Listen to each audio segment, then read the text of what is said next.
Fortis Memorial Research Institute Gurugram में नेपाल की 8 दिन की नवजात शिशु का किया सफल इलाज। बच्ची दुर्लभ और जटिल किस्म के कैंसर लीवर ट्यूमर से ग्रस्त थी। गुरुग्राम 16 सितंबर 2022। Fortis Memorial Research Institute Gurugram ने नेपाल की 8 दिन एक शिशु का जो कि हिपाटोब्लास्टोमा कैंसर लीवर ट्यूमर की दुर्लभ किस्म से पीड़ित थी, सफल उपचार किया है। Doctor Vikas Dua, principal director paediatric haematology oncology and BMT Fortis Memorial Research Institute Gurugram के नेतृत्व में डॉक्टरों की टीम ने कीमोथेरेपी की 6 साइकिल्स और सर्जरी की मदद से इस चुनौतीपूर्ण मामले का प्रबंध किया।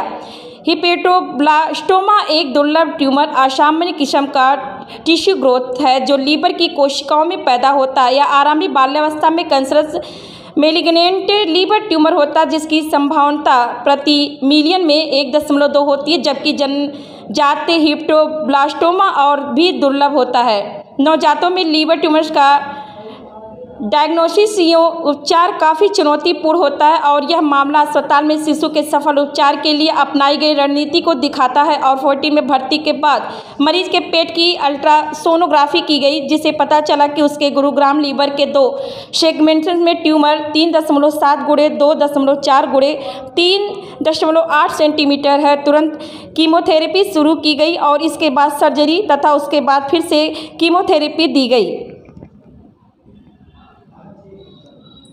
हो सकती थी, तो वो सब हमें कॉम्प्लिकेशन दिखती। अलग अलग प्रकार के कैंसर होते हैं, जैसे ब्लड कैंसर के अगर कोई बच्चा आता है तो हमारे पास बहुत सारी कंप्लेन, नॉन स्पेसिफिक कंप्लेन्स होती है। उन बच्चों में खून की कमी होती है तो उससे बच्चे को वीकनेस फील होती है, बच्चा दिन भर सोया रहता है, पेरेंट्स देखते हैं कि उसकी एक्टिविटी कम हो गई है। ब्लड कैंसर में प्लेटलेट की कमी हो सकती है तो बच्चे को कुछ ब्लीडिंग, शरीर पे नीले धब्बे पड़ सकते हैं। सेकेंड जो कॉमन कैंसर है उसमें ब्रेन ट्यूमर, तो उसमें बच्चे को बार बार सिर दर्द की कंप्लेन करेगा, रिकरेंट वॉमिटिंग्स होंगी। तो जो सिर दर्द दवाइयों से ठीक नहीं होगा, बार बार हो रहा है, तो इसका मतलब बच्चे को डॉक्टर के पास जाके उसका एक बार इवैल्यूएट करना जरूरी है कि कहीं हम ब्रेन ट्यूमर तो नहीं जूझ रहे। बाकी हिपैटोब्लास्टोमा, ये बच्चा बहुत अर्ली हमारे पास आया था तो इसको कोई सिम्टम्स नहीं थे, पर अगर इनको जागरूकता नहीं था हमारे लिए, क्योंकि इतने छोटे बच्चे को कीमोथेरेपी लगते देखना हर पेशेंट के लिए भी थोड़ा टफ होता है। पर इवेंचुअली इस बच्चे में हमारा सारा ट्रीटमेंट कंप्लीट हो गया है और अभी ये बच्चा ठीक है। पर हाँ, इसको हमें रेगुलर फॉलोअप्स पे रखना है। हर 3-3 महीने में हम बच्चे का फॉलोअप करते रहेंगे और जैसे जैसे बच्चा बड़ा होगा, 2 साल निकल जाएंगे तो बच्चे में कैंसर दोबारा होने की संभावना बिल्कुल 0 हो जाएगी। तो उसके बाद बच्चा बाकी बच्चों की तरह नॉर्मल रहेगा। इसके इलाज में बच्चा हमारे पास 8 दिन की उम्र पे आया था और अभी बच्चा लगभग 4 महीने का है, तो 3.5 महीने लगे इसमें हमें।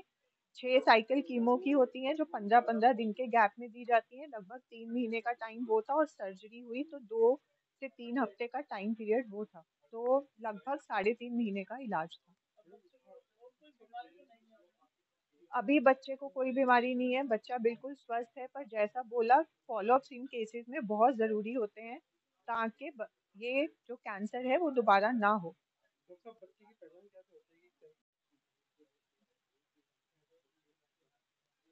ये जो हमने आज प्रेस कॉन्फ्रेंस रखी है, क्योंकि अभी हमने बात की कि सितंबर जो है कैंसर अवेयरनेस मंथ है।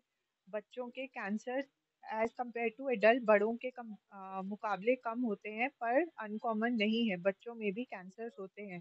और सबसे कॉमन ब्लड कैंसर है। इस बच्चे में जो कैंसर था हिपैटोब्लास्टोमा, वो बहुत ही रेयर है। और ऊपर से इस बच्चे का जो कैंसर था वो कंजेनाइटल हिपैटोब्लास्टोमा था, जो कि जो टोटल हिपैटोब्लास्टोमा का अराउंड 10% जो कैंसर है वो कंजेनाइटल होते हैं। तो ये बच्चा 8 दिन पे हमारे पास आया था। इसमें थोड़ा चैलेंजिंग था क्योंकि एक तो बच्चा छोटा था और जैसे हमने इसको कीमोथेरेपी देनी थी, कीमोथेरेपी सुन के ही सबको लगता है कि कीमोथेरेपी कोई टॉलरेट नहीं कर पाएगा, पर वैसा नहीं होता। बच्चा छोटा था तो उसके वेट के हिसाब से हमें कीमोथेरेपी की डोजेस दी जाती हैं।